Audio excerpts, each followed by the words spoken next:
ঠিক কিনা বলে? বাবারে, দুনিয়ায় তুমি একদিন আইলা, একদিন যাবা। আবার যেদিন তোমার মা ছিল, তোমার মা চলে গেল, বাবাই চলে গেল, মা চলে গেল, তোমাকে একদিন যাওয়া লাগবে। তুমি যেদিন যাইবা, ডানে তোমার কেউ কাঁদবে, বামে কেউ কাঁদবে, কেউ তোমার সাথে যাবে না। এ যুবক ভাইরা, দুনিয়ায় যতদিন থাকবা, এই দুনিয়া কারো আপন না, দুনিয়া থাকার জায়গাও না। দুনিয়া ছাড়া লাগবে, কবরে তোমাকে যাওয়া লাগবে, কবরে যাওয়া লাগবে। এ যুবক ভাইরা, কবরটা এমন কঠিন জায়গা। নবীর মেয়ে ফাতিমা ডাক দিয়ে বলেন, আব্বা ওই কবরের মাটির কথা একটু বলেন। নবী আমার ডাক দিয়ে বলে, ফাতিমা রে, ওই কবরের মাটি এত কঠিন, যেই কবরের মাটি কেউ কারো আপন না। আমার নবী বলেন, ফাতিমা শোনো, ওই কবরটা দুই ধরনের কবর হবে। কোন বান্দার জন্য কবরে রাখার পরে কবরটা হবে আল কবর রিয়াজুত রাওজাতুম মিন রিয়াজিল জান্নাহ, কারোর জন্য হবে কবরের মাটি জান্নাতের বাগিচা, কারোর জন্য হবে জাহান্নামের গর্ত। ও ফাতিমা, ওই কবরের ভিতরে বাবার পরিচয় চলবে না, ওই কবরের ভিতরে ভাইয়ের পরিচয় চলবে না, ওই কবরের মধ্যে ছেলের পরিচয় চলবে না। কবরের হিসাব নিজেকে দেওয়া লাগবে, দুনিয়ার কেউ হিসাব দিবে না। এ বাবা, কথা কয় না, কথা ঠিক কিনা? ও বাবা, উসমান গনি ওই কবর দেখিয়া কবরের পাশে যখন যায়, কবরের মাটি দেখিয়া চিল্লায় চিল্লায় কান্দে। নবীর সাহাবীরা জিজ্ঞেস করে, ও উসমান, দুনিয়ায় নবী জান্নাতের বয়ান দেয়, জাহান্নামের বয়ান দেয়, কান্দতে দেখি না, কিন্তু তুমি কবর দেখে কেন কান্দো? উসমান ডাক দিয়ে বলে, নবীর সাহাবীরা শোনো, আমার নবী যখন কবরের বয়ান যখন মসজিদে নববীতে দেয়, আমি ডান দিকে তাকায় দেখি গ্রামের মানুষ বসা, বাম দিকে তাকায় দেখি আমার নবীর সাহাবীরা বসা। নবী আমার সামনে থেকে বয়ান দেয়, আমার ভয় লাগে না। যখন আমি কবরের কাছে দাঁড়াই, কবরের দিকে তাকায় দেখি ডান দিকে মাটি, বাম দিকে মাটি, উপরের দিকে মাটির সাইডে, নিচের দিকে মাটি, কেউ নাই, কেউ নাই। আমি উসমান তো দিয়ে বাবা ধরা খায়া যায়, ওই কবরের মধ্যে আমার কে সাহায্য করবে? কেউ সাহায্য করার মানুষ নাই, কেউ সাহায্য করার মানুষ নাই।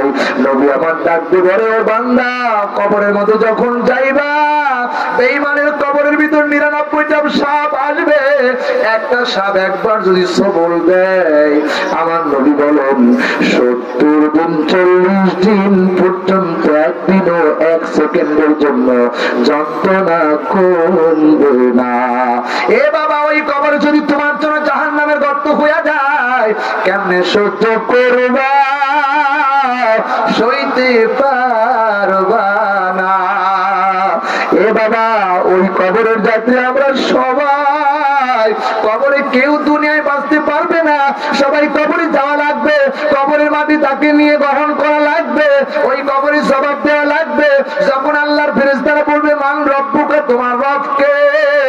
তখন বান্দা যদি দুনিয়ার রবের সাথে সম্পর্ক থাকে, বলবে রব্বি আল্লাহ, বলেন না ইয়া আল্লাহ,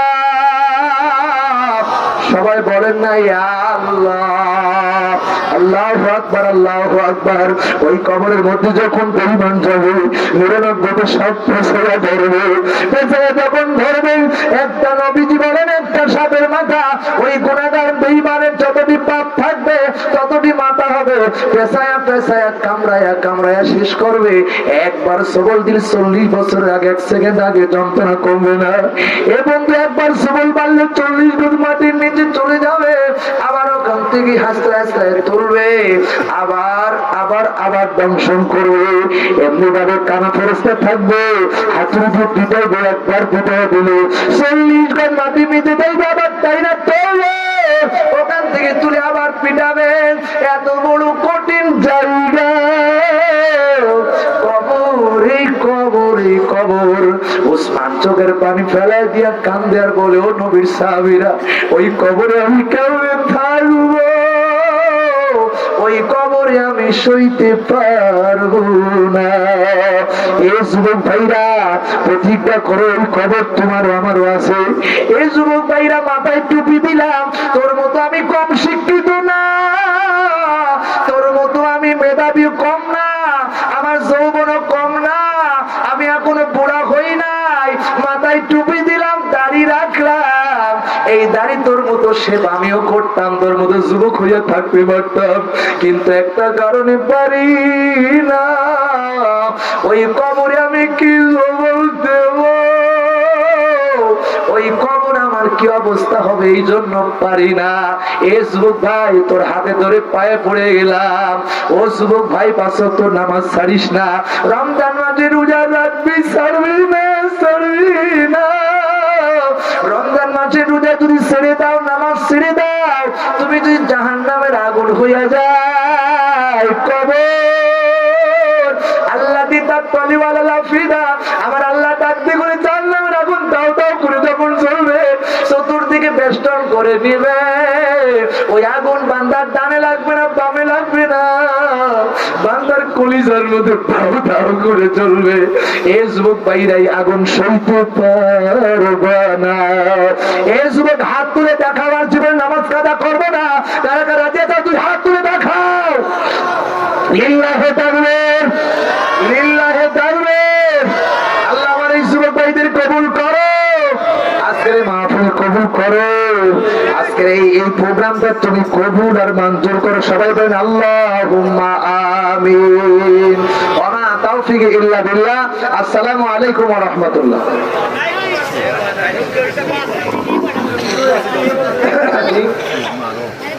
প্রশ্ন ছিল কি প্রশ্ন? সম্মানিত ভাইরা,